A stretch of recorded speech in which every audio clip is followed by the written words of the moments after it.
Hello बच्चों, कैसे हो। आज हम चर्चा करेंगे जो कि 13 मई 2026 को अप्लाइड फिजिक्स 2 का जो आज पेपर हुआ है कुछ ब्रांचेस का, उस पेपर का एनालिसिस करेंगे। और जो है 14 मई के लिए जो हमारे एक्सपेक्टेड क्वेश्चन है उसको हम देखेंगे। इसको आप लोग ज़रूर से ज़रूर कर लीजिएगा। एनालिसिस देखते हैं। देखो, इसमें जो 1 नंबर के लिए क्वेश्चन आया था, आपका आया था कि 3 सेकंड में 10 बार दोलन करता है तो उसकी आवृत्ति बताइए। आपको पता है आवृत्ति क्या होती है? 1 सेकंड में दोलनों की संख्या, मतलब यहाँ से हो जाएगा 30/3 बराबर 10 हर्ट्ज़। तो ये हमारा आंसर सही हो जाएगा। दूसरा, अनुनाद कब होता है तब। देखो, ये आपका आउट ऑफ सिलेबस क्वेश्चन है, पिछले सिलेबस में था तो लेकिन आ गया, तो इसमें आपका जो आंसर होगा ये प्राकृतिक आवृत्ति हमारी प्रेरक आवृत्ति की क्या होगी, बराबर होती है। ठीक है, ये बात ध्यान रखो। दूसरा, देखो यहाँ पे एक समतल दर्पण के सामने 0.5 मीटर की दूरी पर एक वस्तु रखी है, तो वस्तु तथा प्रतिबिंब की दूरी बताना है। तो आपको एक बात हमेशा ध्यान रखो कि अगर समतल दर्पण के सामने कोई वस्तु रखी है तो जितनी दूरी पे रखी है उतनी दूरी पे उसका इमेज बनता है। तो मतलब 0.5 पे रखी है तो 0.5 पे ये भी बनेगा। लेकिन वस्तु और इमेज के बीच की दूरी कितनी हो जाएगी? 0.5 प्लस 0.5 कितनी हो जाएगी? 1 मीटर। ठीक है, 1 मीटर। तो यहाँ पे 1 मीटर वाला सही हो जाएगा। ठीक, देखो निम्न में से कौन सा दर्पण सदैव आभासी, सीधा और वह छोटा प्रतिबिंब बनाता है। ये भी आउट ऑफ सिलेबस क्वेश्चन है, लेकिन इसका आंसर जो है आपका उत्तल दर्पण है। ये हमेशा हमें क्या करेगा? सीधा, आभासी और छोटा प्रतिबिंब बनाता है। ठीक है, तारों का टिमटिमाने के लिए कौन सी घटना उत्तरदायी होती है? ये प्रकाश का अपवर्तन। ये तो आपको बताया ही गया था। ठीक, अब देखो ये भी आउट ऑफ सिलेबस क्वेश्चन है कि एक अवतल दर्पण, मतलब अपने में दर्पण पे इमेज का कोई फॉर्मेशन है ही नहीं। ठीक है, तो इसमें परेशान होने की जरूरत नहीं है। अब आ गया है तो ये आसानी था कि एक अवतल दर्पण पर वास्तविक, उल्टा तथा समान आकार का जो हमारा प्रतिबिंब है वो बनता है। यदि वस्तु हमारा रखा हो तो वक्रता केंद्र पर उसके रखा हो तो क्या होगा? वस्तु का जो प्रतिबिंब होगा उसी के बराबर उल्टा और यहाँ से वास्तविक बनेगा। ठीक, गोली चालक के अंदर कुल स्थितिक वैद्युत क्षेत्र ई बराबर कितना होता है हमारा? 0 होता है। ठीक है, चालक के अंदर मतलब ऐसे कोई चालक है, जब हम गॉस लॉ पढ़ रहे थे तो उसमें आप लोग देख रहा था कि गॉस लॉ जो चालक के अंदर जो आवेश होता है उसके कारण तो कुल जो वैद्युत क्षेत्र होगा वो हमारा 0 हो जाएगा। ठीक है, यहाँ से देखो विद्युत धारा का मात्रक हमें पूछा था तो सबको याद है, एसआई मात्रक पूछा था तो ये आपको पता होना चाहिए। हमारा क्या होता है? एम्पियर।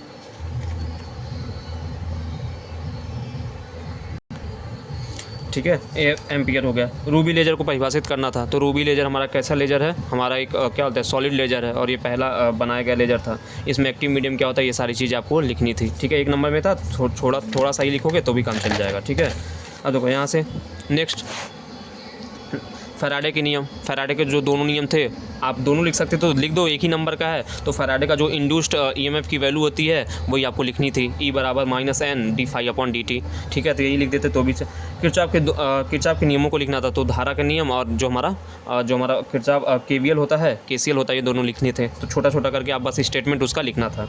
ठीक है, दूसरा, धारा के लिए बायो सेवर्ट का लॉ लिखना था। तो बायो सेवर्ट का लॉ जो मतलब किसी भी चालक में हम क्या करें, कोई धारा प्रवाहित करें तो हमारा जो भी कितना उसके बाहरी किसी बिंदु पर, मतलब उससे बाहर किसी बिंदु पर आवेश कितना, चुंबकीय बल कितना होगा, उसका जो करना बायो सेवर्ट के नियम द्वारा किया जाता है। उन्होंने बताया कि ये जो चुंबकीय बल होगा, चुंबकीय क्षेत्र होगा, वो किन किन बातों पर निर्भर करेगा। तो ये सब चीज़ें हैं, आप लोग लिखे ही होंगे।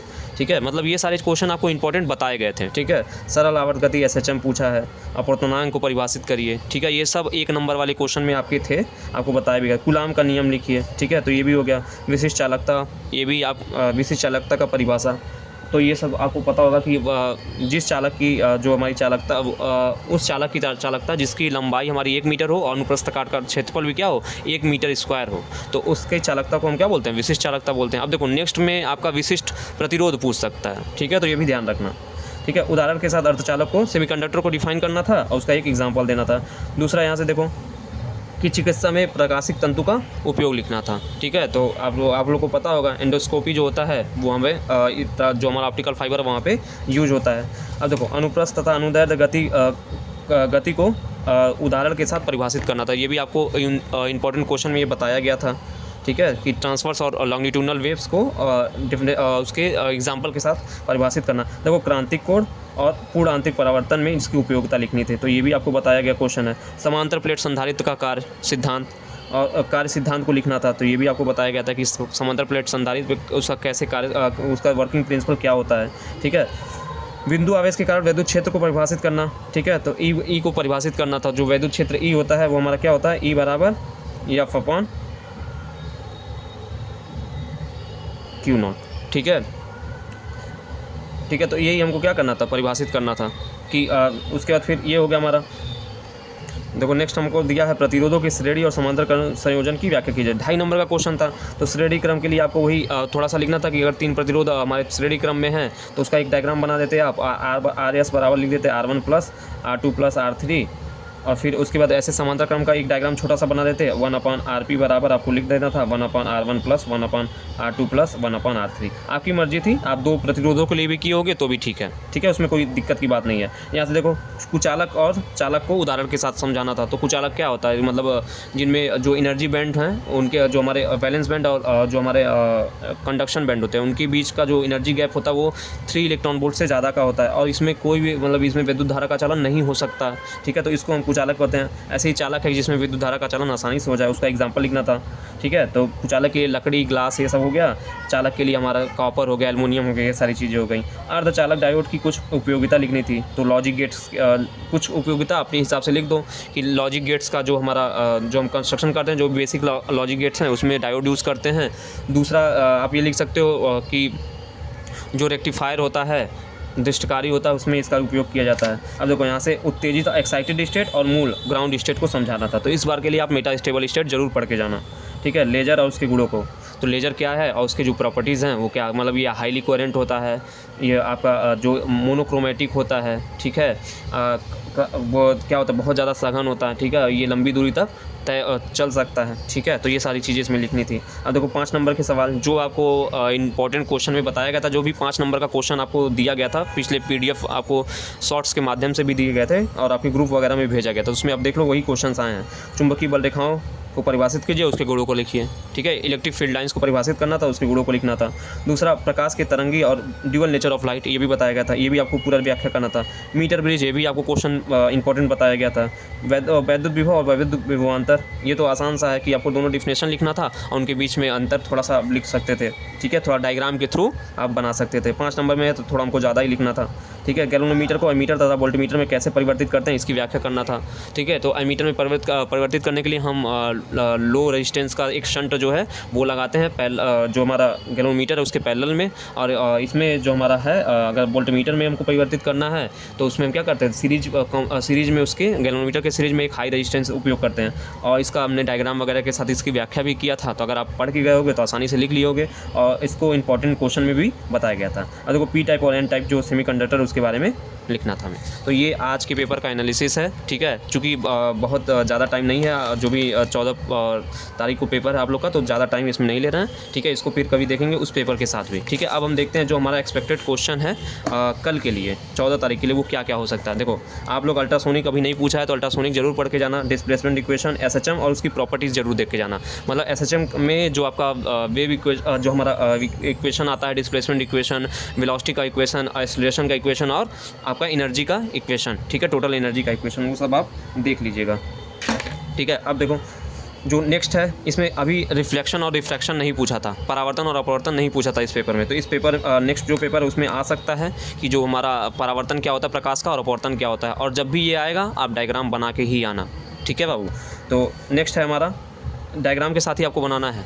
अगर 2 नंबर में भी पूछेगा तब भी हमको डायग्राम जरूर बनाना है और उसको अच्छे से एक्सप्लेन करना है। देखो सेकंड है example of wave and particle nature of light. अभी ड्यूअल नेचर को परिभाषित करने को उसने 5 नंबर में पूछा था, तो अभी 2 नंबर या 1 नंबर में आपका इसके एग्जाम्पल पूछ देगा कि कौन से एग्जाम्पल जो है वेव नेचर को शो कर रहे हैं, कौन से एग्जाम्पल जो है पार्टिकल नेचर को शो कर रहे हैं, तो इसको देख लीजिएगा। उसके बाद फिर total application of total internal reflection, जैसे मरीचिका हो गया, ऑप्टिकल फाइबर हो गया, जो हमारा परावर्तक रिफ्रैक्टेड प्रिज्म होता है वो भी आप लोग देख लीजिएगा। जो टोटल इंटरनल रिफ्लेक्शन क्या होता है, अभी क्रिटिकल एंगल इसमें पूछा था, तो टोटल इंटरनल रिफ्लेक्शन भी आप थोड़ा सा पढ़ लीजिएगा। अब देखो नेक्स्ट चैप्टर पे आते हैं। नेक्स्ट हमारा चैप्टर है जो हमारा इलेक्ट्रोस्टैटिक्स है, उसमें क्वांटाइजेशन ऑफ चार्ज। इसने अभी ओरिजिन ऑफ चार्ज पूछा था, चार्ज क्या है, मतलब आवेश क्या है, उसके बारे में लिखना था। उसके बाद आप पढ़ लीजिएगा इसमें इलेक्ट्रिक फील्ड लाइंस, ठीक है। कूलम्स लॉ पूछ दिया था, इस नाते इसको हम इंपॉर्टेंट नहीं मान रहे हैं, ठीक है।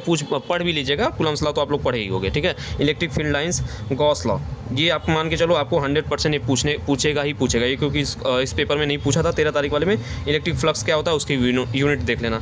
अभी देखो वर्किंग प्रिंसिपल ऑफ कैपेसिटर पूछा था, अब ये पूछ सकता है कि अगर कैपेसिटर में हम डाइलेक्ट्रिक कोई मीडियम रख दें तो उसकी कैपेसिटेंस पे क्या प्रभाव पड़ेगा। तो हमेशा याद रखना कि कैपेसिटेंस हमारी बढ़ जाती है। अगर हम कोई किसी भी संधारित्र में परावैद्युत पदार्थ रखते हैं तो उसकी धारिता बढ़ जाती है। और कैपेसिटेंस क्या है और इसके यूनिट आप लोग जरूर देख लीजिएगा। न्यूमेरिकल जो series and parallel combination of क्या बोलते हैं कैपेसिटर है वो देख लीजिएगा। नेक्स्ट आते हैं ओम्स लॉ, ये नहीं पूछा था, और इसके लिमिटेशन, ओम्स लॉ और उसके लिमिटेशन। रेजिस्टेंस के बारे में नहीं पूछा तो ये पूछ सकता है resistance and factor affecting resistance of wire, मतलब प्रतिरोध क्या है और कौन कौन से कारक जो है प्रतिरोध को किसी तार के प्रतिरोध को क्या करते हैं, प्रभावित करते हैं। आपको डिफिनेशन किसका किसका देख के जाना है, कंडक्टेंस और स्पेसिफिक रेजिस्टेंस का, ये आपको देख के जाना। ये दो चीज़ें छोड़ दिया था तो ये दो चीज़ें आपको पूछ सकता है। अभी मीटर ब्रिज पूछा था, अब आपको पढ़ के जाना व्हीट स्टोन ब्रिज, उसका कंस्ट्रक्शन देख लीजिएगा, उसका बैलेंस का कंडीशन। जो हमारा बैलेंस का कंडीशन क्या होता है कि उसमें जो भी गैलोमीटर लगा होता है ना, उसमें हमारी कोई धारा होके नहीं बहती है, तब हमारा P/Q बराबर R/S होता है। ये कैसे आता है आप लोग उसको निकलवा लीजिएगा, जो किरचॉफ लॉ का यूज़ करके हम निकालते हैं। तो इसको पूरा अच्छे से देख लेना। व्हीट स्टोन ब्रिज ये 5 नंबर में आने का संभावना है, ठीक है। जैसे मीटर ब्रिज आया था तो व्हीट स्टोन ब्रिज पूछ सकता है।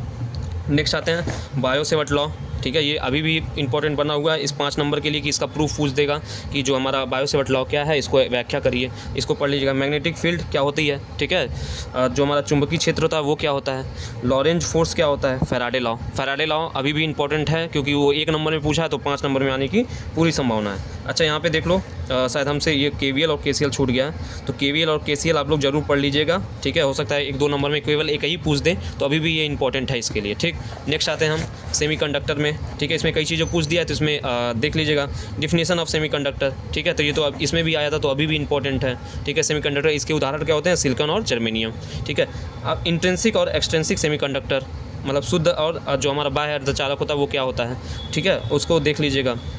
उसका पूरा आप लोग क्रिस्टल जो हम क्रिस्टल वो डायग्राम आपको क्रिस्टल लैटिस बनवाया गया था उसको पूरा बना के जाइएगा, ठीक है। जिसमें हमको कौन सी इम्प्योरिटी मिलाते हैं, पेंटावेलेंट मिलाते हैं कि ट्राइवेलेंट मिलाते हैं तो वो P टाइप बनता है, ठीक है। तो मतलब ये देख लीजिएगा इंट्रिंसिक क्या है, उसका क्रिस्टल जो हमारा लैटिस होता है वो बना लीजिएगा। एक्सट्रिंसिक क्या है, इसमें P टाइप N टाइप होते हैं, तो अगर आप बना सकते हो तो बना दीजिएगा। जैसा क्वेश्चन पूछेगा उस हिसाब से हम आंसर देंगे। PN जंक्शन डायोड और इसकी बायसिंग, जो फॉरवर्ड एंड रिवर्स बायसिंग, और इसका VI कैरेक्टरिस्टिक्स जरूर से देख के जाना, बहुत इंपॉर्टेंट है, 5 नंबर के लिए आ सकता है ये, ठीक है। PNP और NPN ट्रांजिस्टर का जो हमारा कंस्ट्रक्शन होता है और उसकी एप्लीकेशन जरूर देख लेना, ठीक है। चलो अब नेक्स्ट आते हैं लास्ट चैप्टर हमारा जो है chapter number 7, Meta stable state आप लोग पढ़ लीजिएगा। स्पॉन्टेनियस स्टिमुलेटेड एमिशन आप लोग पढ़ लीजिएगा। पॉपुलेशन इमर्जर और पंपिंग आप लोग पढ़ लीजिएगा।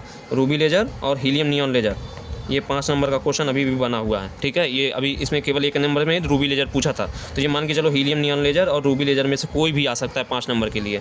ऑप्टिकल फाइबर पढ़ लीजिएगा, एक्सेप्टेंस एंगल और न्यूमेरिक अपर्चर, ठीक है। तो ज़्यादा टाइम वेस्ट नहीं कर रहे हैं आपका, जल्द इतनी टॉपिक जो है आप लोग देख लीजिएगा। और कल के एग्ज़ाम के लिए आपको बहुत बहुत शुभकामनाएँ। अच्छे से मेहनत करके जाना और परेशान मत होना, ठीक है। जितना भी आप पढ़ लोगे आराम से उतना पेपर में आप लिख दोगे तो आराम से पास हो जाओगे, ठीक है। बस एक बात का ध्यान रखना, पिछले भी वीडियो में मैंने बताया था कि आप अगर पार्ट A का क्वेश्चन अटेम्प्ट करने जा रहे हो तो पार्ट A के सभी क्वेश्चन 1 2 3 मतलब क्रम से एक साथ यहाँ से अटेम्प्ट कर लो, ठीक है। उसके बाद ही आप पार्ट B को स्टार्ट करना, पार्ट बी को उसके बाद ही स्टार्ट करना, ठीक है। तो ये आपके लिए टिप्स है। उसके बाद जब पार्ट बी के सब क्वेश्चन कर लो जितना आ रहा है आपका, उसके बाद पार्ट सी। ये मत करना कि पार्ट ए का क्वेश्चन यहाँ किया, पार्ट बी का यहाँ किया, फिर पार्ट ए में कोई क्वेश्चन बचा था तो पार्ट ए का यहाँ कर दिया, तो ये सब मत करना, ठीक है। हमेशा क्रम से, मतलब कोई जो भी पार्ट आप कर रहे हो उसके बाद क्रम से उस क्वेश्चन को सॉल्व कर देना, उनमें जितने भी क्वेश्चन आपको करने कर लेना, फिर नेक्स्ट पार्ट पे मूव करना, ठीक है। चलो, ऑल द बेस्ट।